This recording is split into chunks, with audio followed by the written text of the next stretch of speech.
তার ভিতরে সবচেয়ে গুরুত্বপূর্ণ এবং সবচেয়ে বেশি পরিমাণে যে আমলটি করতে হবে তা হলো তাকবীর পাঠ করতে হবে। আর তাকবীর পাঠের দুটি পদ্ধতি রয়েছে। একটি হলো সাধারণভাবে, অর্থাৎ ঈদুল আজহার রাতে দিনে সব সময় উঠতে বসতে চলতে ফিরতে বেশি বেশি করে তাকবীর পাঠ করা।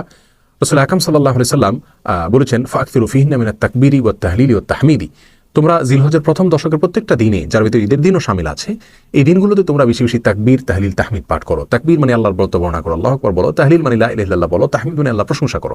আর এই তাকবীর, তাহমিদ, তাহলিল সবগুলোকে একসঙ্গে হাদিসে বিভিন্ন ভাষায় বলার ব্যাপারে পরামর্শ দেওয়া হয়েছে এবং নির্দেশনা দেওয়া হয়েছে। তার একটি হলো আব্দুল্লাহ ইবনে মাসউদ রাদিয়াল্লাহু আনহু থেকে বর্ণিত, আল্লাহু আকবার, আল্লাহু আকবার, লা ইলাহা ইল্লাল্লাহু ওয়াল্লাহু আকবার, আল্লাহু আকবার ওয়ালিল্লাহিল হামদ।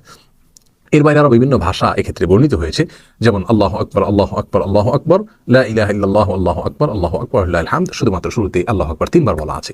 এর যে কোনোটি আমরা করলে ইনশাআল্লাহ তাকবীর, তাহলিল, তাহমিদের আমলটি হয়ে যাবে। তাহলে ঈদ উপলক্ষে, ঈদুল আজহা উপলক্ষে আমরা দিনে রাতে বেশি থেকে বেশি তাকবীর সাধারণভাবে